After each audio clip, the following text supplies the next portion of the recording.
¿qué tal? ¿Cómo están? Buenos días, o lo que sea. En este video vamos a tratar de recuperar algunas cosas que estuvimos viendo en la clase del jueves, que tienen que ver con entender las independencias latinoamericanas en un contexto internacional, particularmente europeo, con determinadas características que lo hacen explosivo, digamos, o justamente revolucionario. Para eso yo preparé un PowerPoint que vamos a compartir a partir de ahora mismo. Bien. Lo que nosotros vamos a tratar de entender, fundamentalmente tiene que ver con entender las independencias latinoamericanas, y bueno, particularmente la independencia en el Río de la Plata, en el marco, en primer lugar, digamos, de la Revolución Francesa y de las guerras napoleónicas, y en segundo lugar vamos a tratar de dar algunas otras fechas que son importantes, porque marcan o bien revoluciones en otros lugares, que fueron influencias para las independencias, o bien reformas más ligadas a procesos, que también fueron importantes para comprender estas independencias, ¿sí? Pero digo, lo más importante para mí que ustedes puedan entender es enmarcar las independencias en el Río de la Plata como parte de un complejo, digamos, de revoluciones, que algunos autores llaman revoluciones atlánticas, que se iniciaron hacia finales del siglo XVIII, bueno, en Estados Unidos, y después en Francia, digamos, pasando por España también, y finalmente en lo que ahora es Argentina, y después lo que ahora son las diferentes repúblicas en Sudamérica, ¿sí? Para eso vamos a tratar de hacer un recorrido histórico muy breve. Yo antes que nada les quiero comentar que la Revolución Francesa como tema está incluida dentro de los programas de escuela media y digamos, de escuela secundaria, de historia o de formación ética y ciudadana.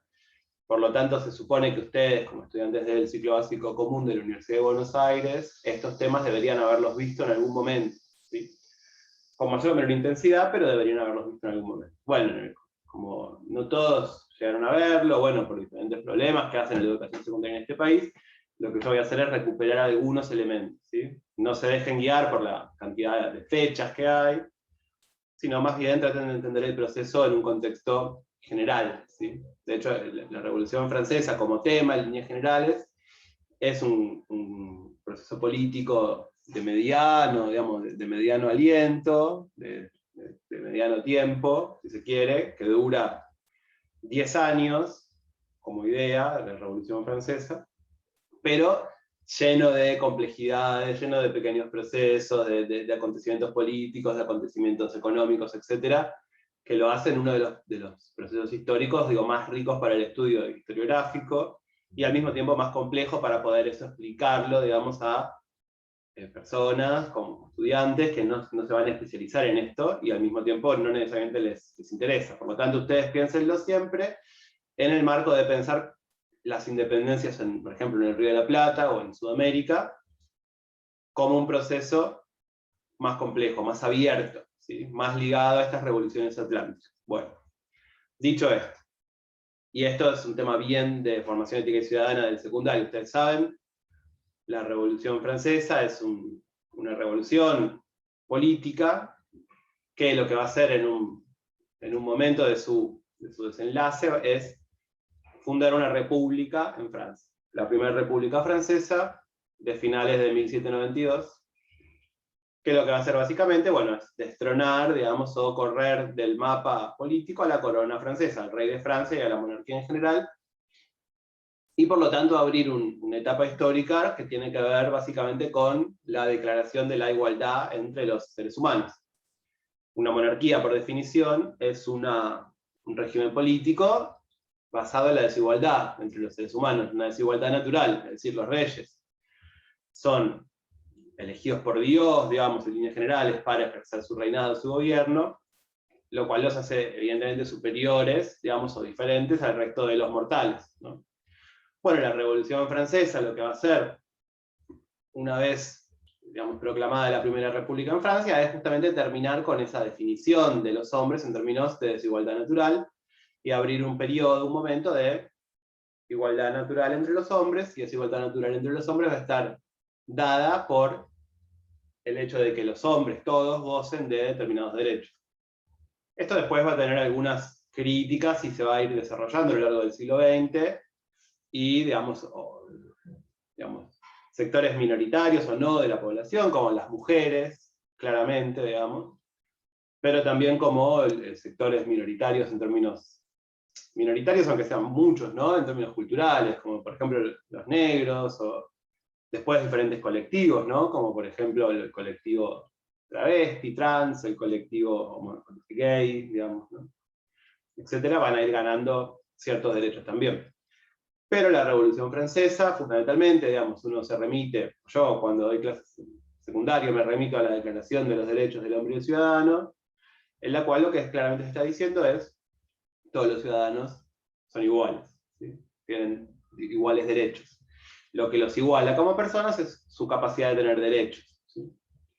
Esto antes de la Revolución Francesa era impensable, porque el rey no estaba igualado al resto de los mortales, ni la nobleza en general, pero sobre todo el rey, que era directamente elegido por Dios para gobernar.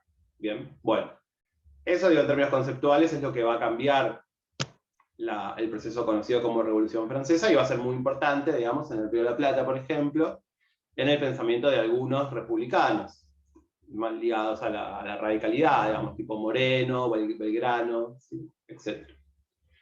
De todos modos, esto no es del todo relevante para nuestra materia, pero sí para comprender esas independencias. ¿Sí? Lo vuelvo a decir por última vez. Bueno, vamos a hacer una breve cronología de la Revolución Francesa.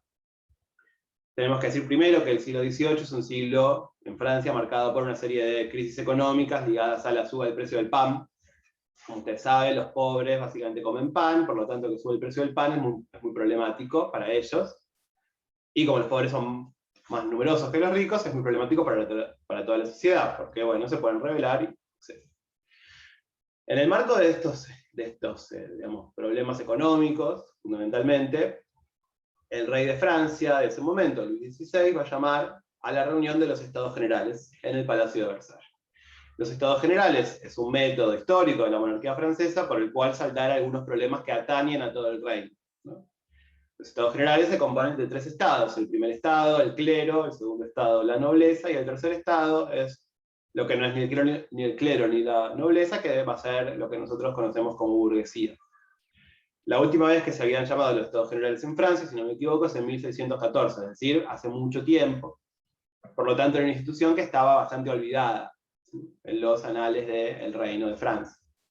Bueno, el llamado de la reunión de Estados Generales, y su reunión va a ser el 5 de mayo de 1789. En esta reunión de los Estados Generales lo que se van a dar son conflictos entre el tercer estado y los otros 2 estados. Conflictos en los cuales el clero y la nobleza van a tratar de bastardear, digamos, de socavar el poder que le corresponde al tercer estado, y finalmente excluirlos del juego de toma de decisiones en el marco de los Estados Generales, ¿no? Por lo tanto, el rey va a clausurar los salones de reunión de los Estados Generales, y el tercer estado, y ahí hay grandes figuras, digamos, que no vienen al caso, como Sieyes, se dice, ¿no?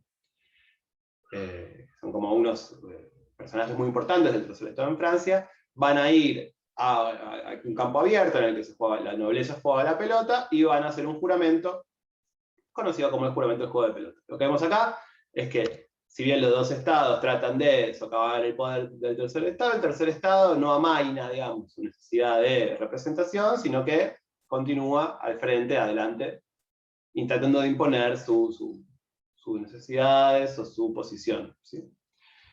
Entonces, el 9 de julio de 1789, en el marco de esta discusión, el tercer estado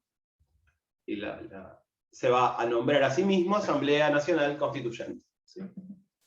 Es decir, con el objetivo de dar a Francia una constitución política, una constitución escrita, ¿no? Bueno, el 14 de julio del 89 es el día que se reconoce oficialmente en términos de, digamos, anecdóticos, en términos de fechas, digamos, como el día de la Revolución Francesa, porque se produce el asalto, la toma de la cárcel de la Bastilla, una cárcel de la monarquía, ¿no?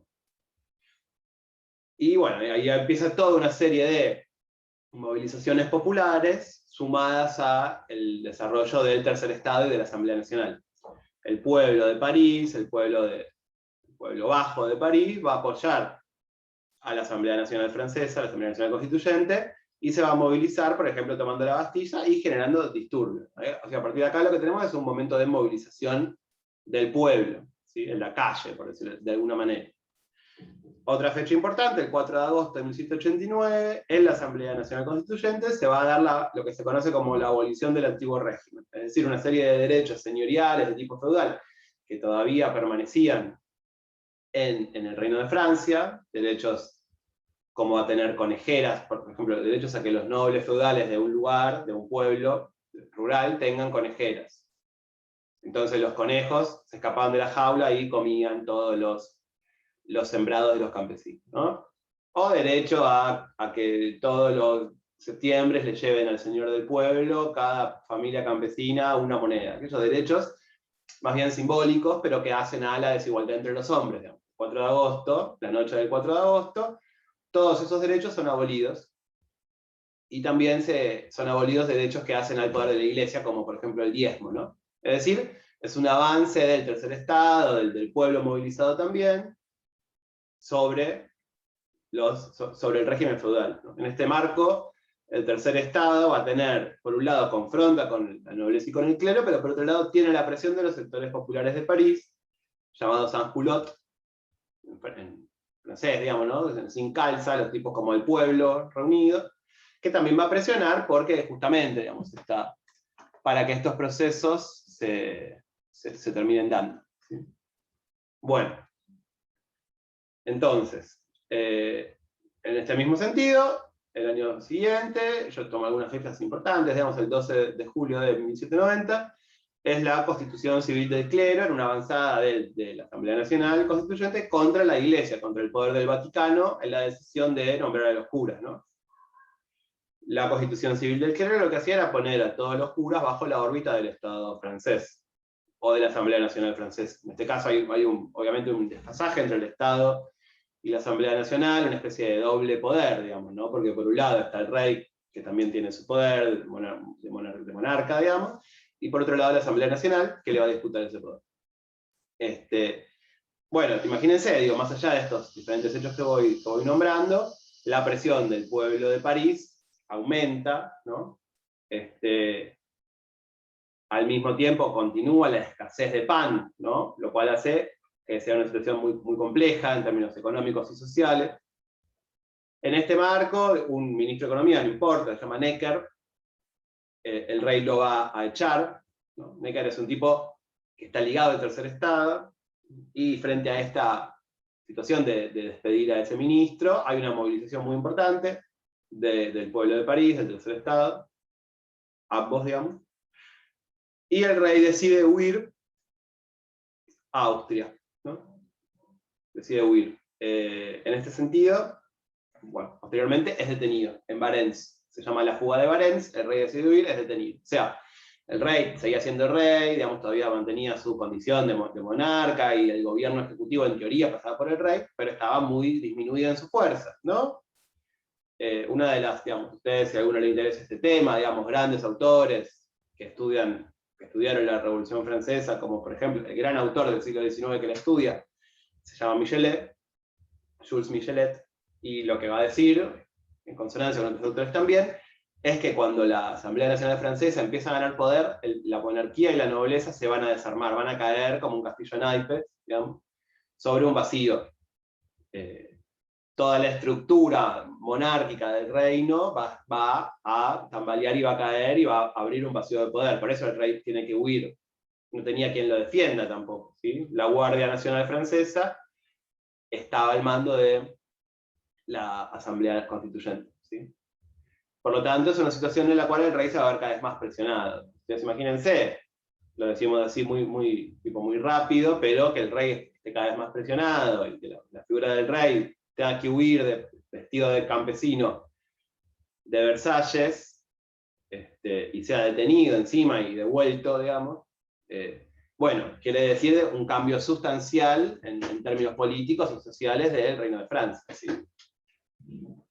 En este sentido, en septiembre de 1791, 3 meses después de esta huida del rey, se dicta la primera constitución de Francia, en la cual el tipo de gobierno francés va a ser una monarquía constitucional, con el rey Luis XVI a cargo del Ejecutivo, manteniendo un poder de veto sobre las diferentes medidas que tome la Asamblea Nacional.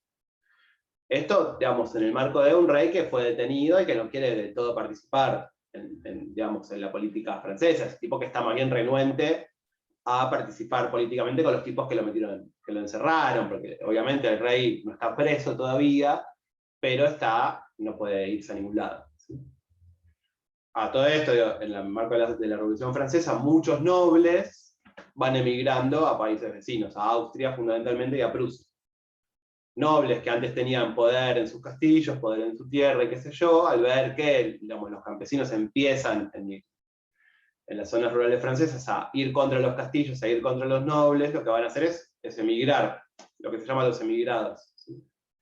Y desde las fronteras también van a fogonear, digamos, la entrada en guerra, digamos, de Austria o de Prusia contra Francia. ¿Sí? La asamblea, digamos, esta constitución crea una asamblea legislativa y un gobierno girondino. Bueno, digamos, no es que lo crea, pero el periodo entre el 91 y el 93, en realidad fin del 92, es lo que se conoce como el periodo girondino, ¿sí?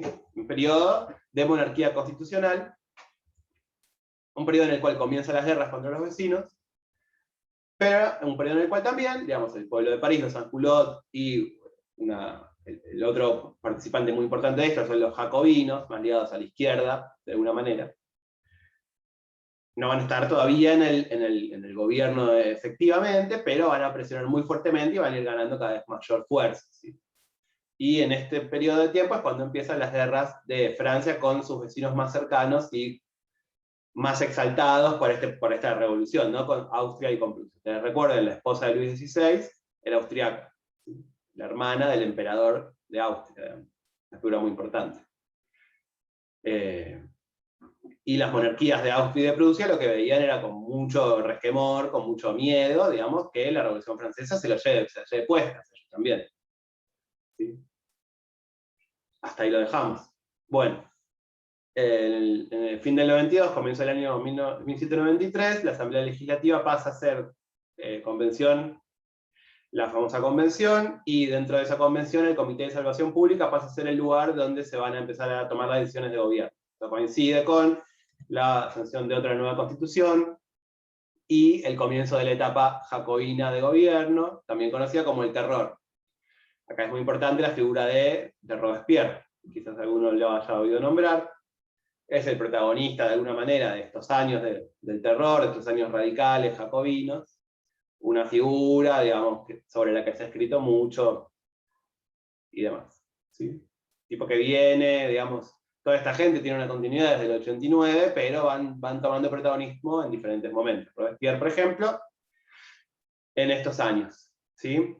Digamos, la República Francesa, como les decía, y como se imaginan, digamos, surge con la ejecución pública del rey, le corta la cabeza al rey, posteriormente a la familia real, y esa destrucción del cuerpo del monarca, esa desunión del cuerpo del monarca entre cabeza y cuerpo, digamos, retomando también una serie de elementos que vienen de el pensamiento moderno, digamos, de la monarquía francesa. Bueno, la desunión de cabeza y cuerpo del rey funda la República, de alguna manera, porque no hay más monarca, y porque el cuerpo del rey ha sido profanado, digamos. Para la monarquía francesa el cuerpo del rey era algo muy importante, porque era lo que unía al reino.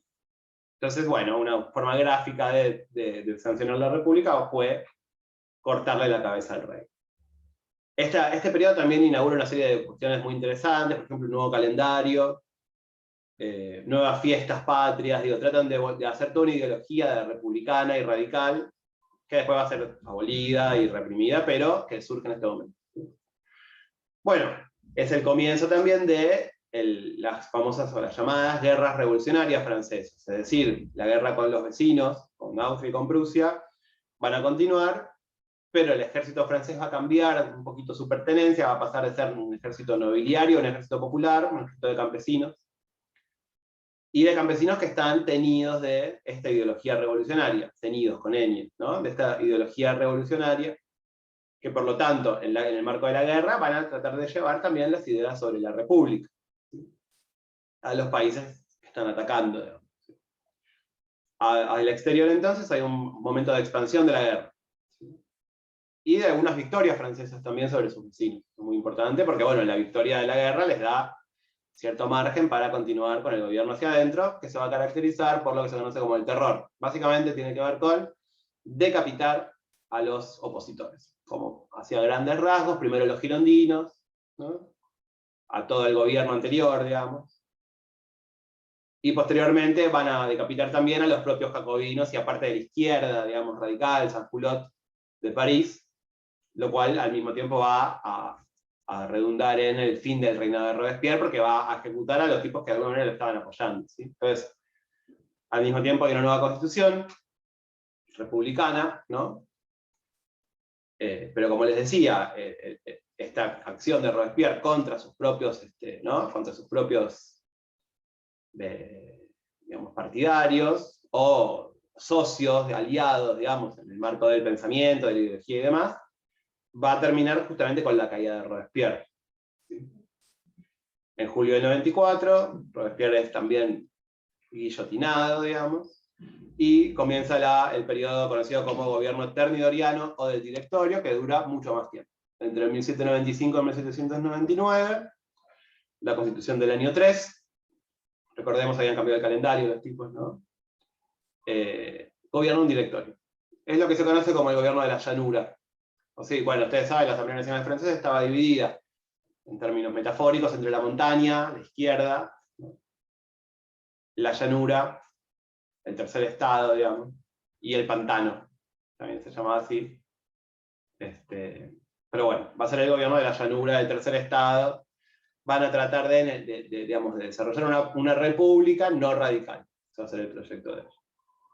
Esto termina, todo este cuento de la primera revolución francesa, que dura 10 años, entre 1789 y 1799, termina con la toma del poder por Napoleón en 1799. Napoleón es un general, es un militar, toma el poder en 1799 y comienza lo que se conoce como el consulado, ¿sí? Constitución del año 8.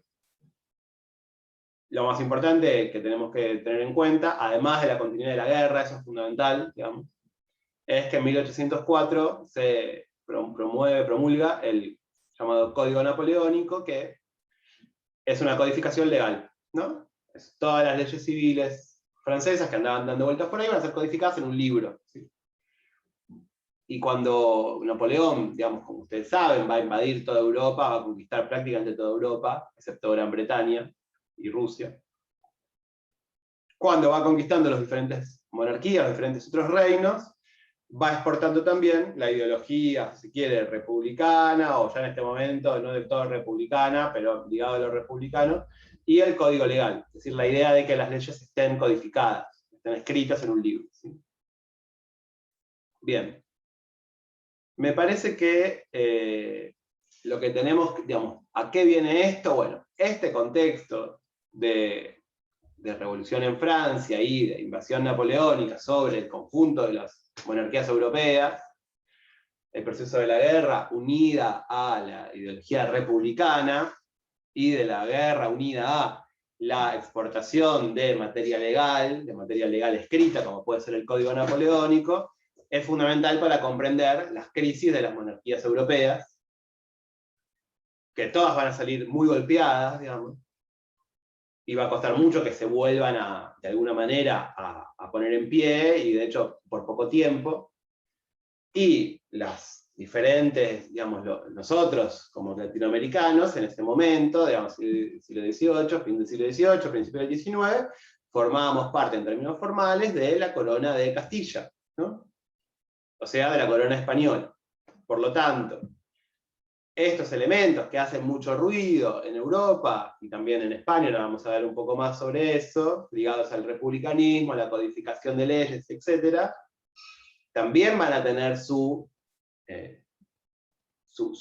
digamos, un epifenómeno, van a tener algún tipo de contestación, de ruido en el territorio sudamericano, ¿sí? Y obviamente no se puede entender digamos, las guerras de independencia, la proclamación de independencia y la proclamación de la República posteriormente, sin tener en cuenta el marco revolucionario que está viviendo Europa en ese momento. ¿Sí? Por ejemplo, la Asamblea del año 13 funda un directorio a imagen y semejanza del directorio francés. O muchos de los participantes, de los miembros más radicales de la primera Junta de Gobierno, como por ejemplo Moreno o Belgrano, de alguna manera están imbuidos, digamos, de las ideas ilustradas, con las cuales también fueron imbuidos los tipos que hicieron la revolución en Francia. La gran figura filosófica de este periodo y para esta gente es, por ejemplo, Rousseau. Quizás alguno lo haya oído nombrar. Es una figura muy importante, ligada a la idea de voluntad general, digamos, y ligada a la idea de cierta horizontalidad en el marco de las relaciones entre los hombres, en contra de la verticalidad monárquica. ¿Sí? Entonces, comprender el marco de la Revolución Francesa, aunque sea cronológicamente, es importante para esto. ¿Sí? Bien, entre 1804 y 1815 se va a dar lo que se conoce como el Imperio Napoleónico. Primero el consulado, después el imperio. El tipo se va a proclamar emperador y van a acelerarse fuertemente las diferentes invasiones napoleónicas al resto del continente. Austria, Prusia, Italia, España, Portugal. ¿Sí? En ese marco de invasiones napoleónicas, primeramente España es aliada de Francia en un primer momento, lo cual es muy impopular para los españoles, porque, ustedes saben, los reyes de España son borbones, los reyes de Francia eran borbones, eran primos, si no me equivoco, el Luis XVI con Carlos V, digamos, de España. Y por lo tanto, aliarse con los tipos que mataron a tu primo, bueno, no está del todo bien, ¿no? Además, tu primo era rey, tanto como vos, por lo tanto, si mataron a uno, pueden matar a otro después, digo, no tienen mucho problema en eso. Bueno, de todos modos, España se alía a Francia fundamentalmente contra Inglaterra, en el marco de la disputa, digamos, por la hegemonía económica en las colonias americanas. ¿Sí? El otro cuentito, lo vamos a ver en algún momento, tiene que ver con el despegue de Gran Bretaña como potencia capitalista industrial, ¿sí? Y la búsqueda de hegemonía más allá de su territorio. Por ejemplo, en el Asia no nos importa, por ejemplo, en Latinoamérica nos importa. En este sentido, España se alía con Francia contra Inglaterra. ¿Sí? Bien. Posteriormente se van a dar una serie de elementos de tipo político bien acontecimentales, digamos, muchos acontecimientos muy juntitos, tienen que ver con lo que se llamó el motín de Bayona, la abdicación de Aranjuez, y finalmente la llegada al reino de Francia de José I, hermano de Napoleón. Primeramente, Napoleón hace abdicar al rey Carlos V a favor de su hijo Fernando VII, logran que Fernando VII se vaya de España y abdique a favor del hermano de Napoleón, José I. Esto produce un gran problema, digamos, en el Reino de España, una sublevación de los españoles, de las cortes españolas, el equivalente a nuestros cabildos, ¿sí? Y estos procesos van a concluir con la invasión napoleónica de España y la creación de las Cortes de Sevilla. La Corte de Sevilla desconoce el poder del rey José I y se nombra a sí misma como, hasta que vuelva el rey Fernando VII, como, bueno, interventora, como regente, digamos, del reino, y por lo tanto de las colonias latinoamericanas, ¿sí?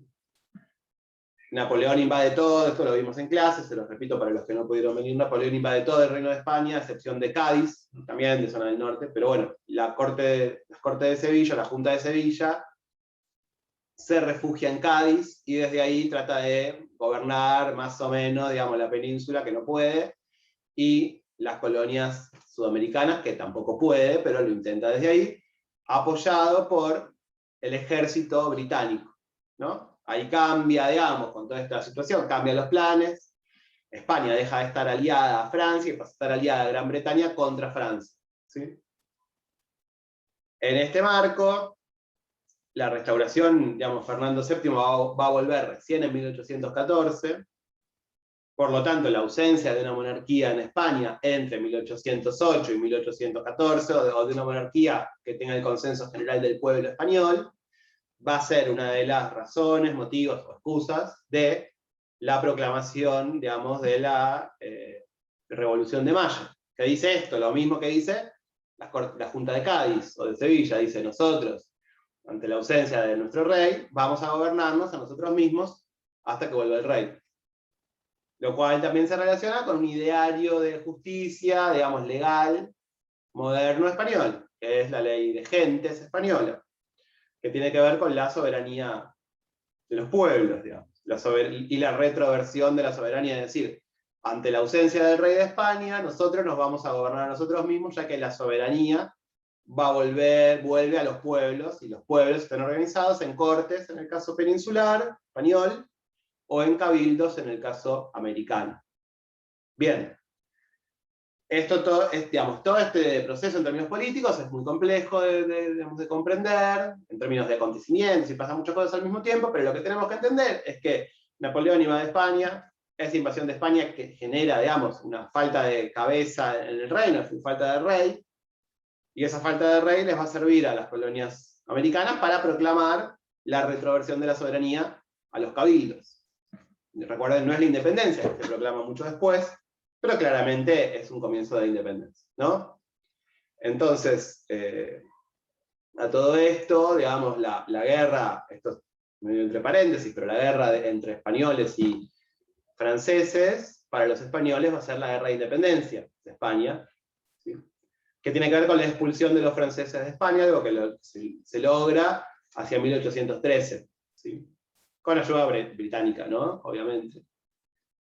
Y la restauración de Fernando VII va a ser en 1814, en el medio, en 1812, grupos de las cortes, digamos, por las cortes de Cádiz, digamos, la Junta de Cádiz, no estaba gobernada por monárquicos conservadores, sino más bien por diputados de tipo ligados a cierta idea de liberalismo, y en ese marco van a dictar una constitución liberal española en 1812, que el rey Fernando VII, cuando vuelva, no le va a importar nada y va a restaurar su monarquía absoluta, digamos, ¿no? La idea de monarquía absoluta.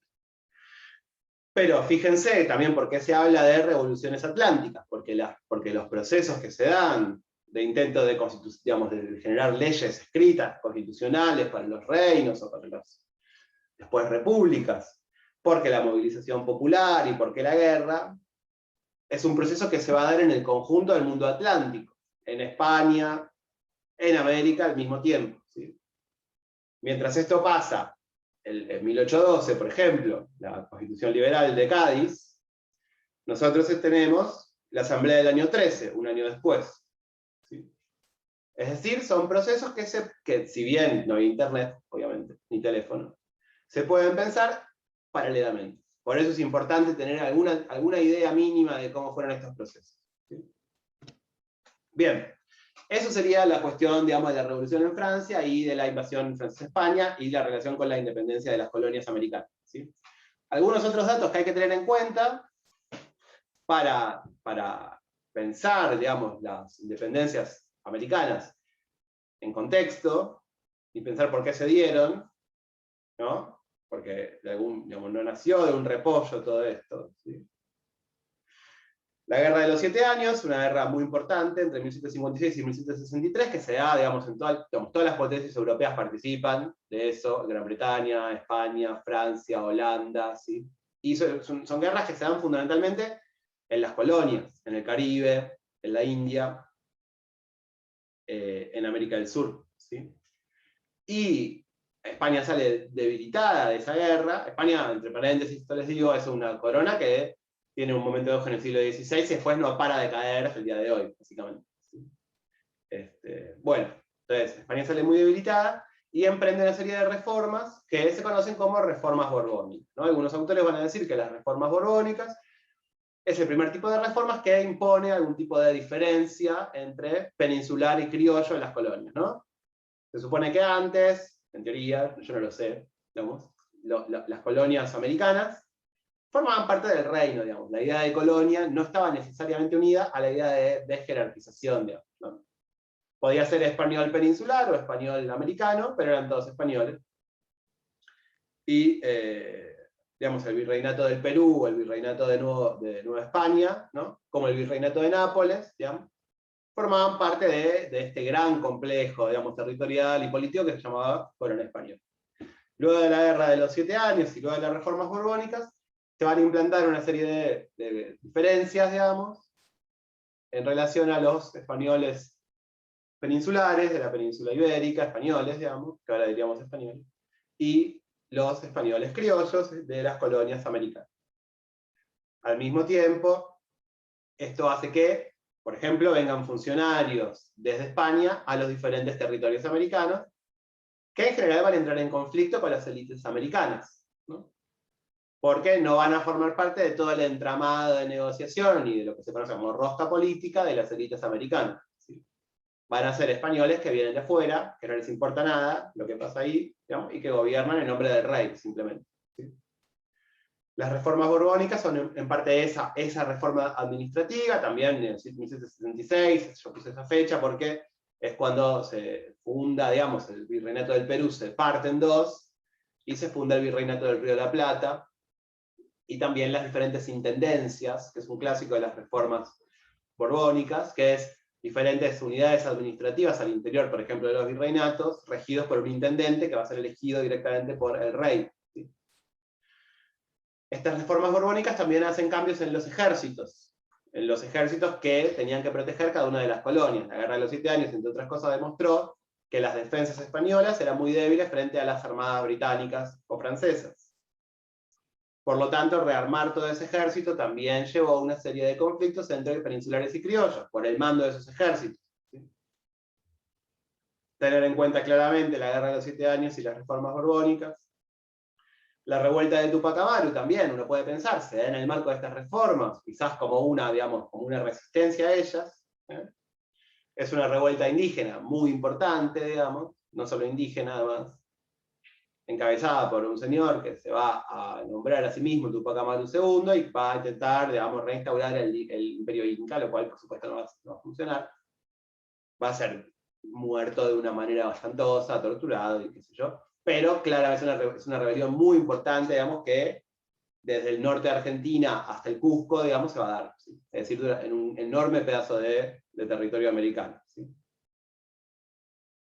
Y va a ser duramente reprimida, pero va a estar en la memoria de todo el mundo, digamos, ¿no? Otro gran detalle, otro gran acontecimiento es la independencia de Santo Domingo, llamada Haití, después de eso, que es la primera revolución de esclavos, digamos, de la historia moderna, ¿no? Estos esclavos traídos de África para trabajar en las plantaciones de azúcar se rebelan y fundan una república. Haití va a ser el gran fantasma de todas las élites criollas y peninsulares de América, ¿no? El fantasma de la rebelión más plebeya, más popular y más pobre, digamos, y por lo tanto, según estos tipos, los que le tenían miedo, digamos, más brutal, ¿no? Pero bueno, hay una primera independencia, ¿no? 1791, también la independencia de Haití, como estas otras, pero más que nunca, digamos, no puede pensarse por fuera del marco de la Revolución Francesa, porque Santo Domingo, después llamado Haití, es una colonia francesa, es una gran colonia francesa, en el Caribe, ¿no? Obviamente.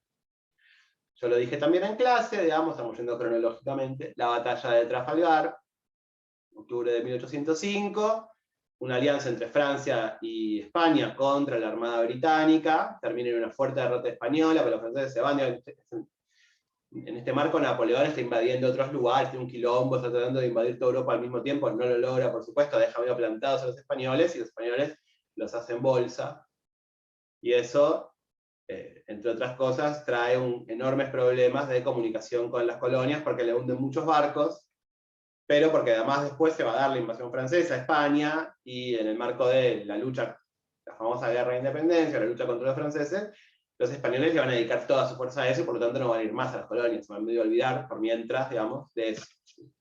Pero la batalla de Trafalgar es un gran acontecimiento para nosotros. bien pensando en las Provincias Unidas del Río de la Plata, en lo que es Argentina ahora, digamos, las invasiones inglesas a Buenos Aires, ponen a prueba estas reformas militares, ¿no?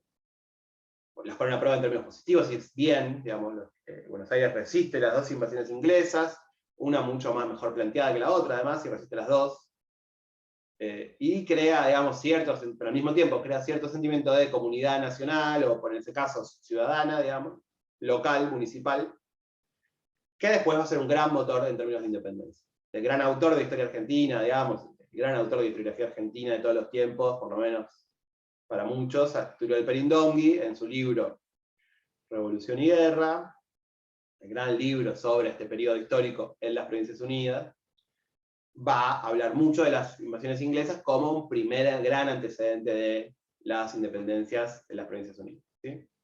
Bueno, y la más obvia, la aplicación del rey español, en 1808, va a dejar sin cabeza a la monarquía española, y eso es una excusa, razón, motivo, lo que sea perfecto para que los criollos, digamos, americanos, por lo menos en las Provincias Unidas, intenten, digamos, proclamar cierto grado de autonomía e independencia de la corona española.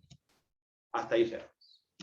Estos, como les estaba comentando, lo que son es una serie de influencias, digamos, que no están explicadas, expresadas en los capítulos del libro de Jorge Ferronato que teníamos que leer, pero que a mí me parecen muy importantes para poder comprender cierto marco general en el cual estas independencias se van a gestar. Esto no significa que haya que estudiar todo, digamos, ni mucho menos, pero sí tener esto en cuenta, porque si no queda como un agujero en el medio, ¿sí? Cuando ustedes saben también, las Provincias Unidas del Río de la Plata se comienza su proceso de emancipación hacia 1810, y el proceso de emancipación de toda América, digamos, termina en 1898 con cuando sacan a los españoles de Cuba, ¿no? Pero en Sudamérica termina en 1824, luego de la última derrota de la resistencia realista en el Cusco, ¿no? Es decir, es un proceso muy largo, en el cual no podemos escindir, digamos, de los acontecimientos europeos, y los acontecimientos, por ejemplo, en Haití. ¿Por qué? Bueno, porque, por ejemplo, la corona española no puede defender sus colonias porque está invadida en un momento, y después porque está, digamos, después de la invasión hay revoluciones. España es un quilombo, digamos, hay revoluciones, contrarrevoluciones. Toda Europa es un polvorín en esta época, ¿sí?